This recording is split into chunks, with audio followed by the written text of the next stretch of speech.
ياسين والقرآن الحكيم إنك لمن المرسلين على صراط مستقيم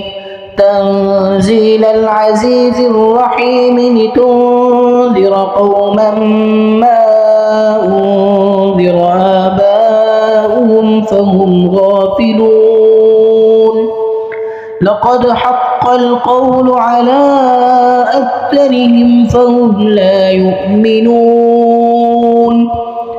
إنا جعلنا في أعناقهم أغلالا فهي إلى الأذقان فهم مقمحون وجعلنا من بين أيديهم سدا ومن خلفهم سدا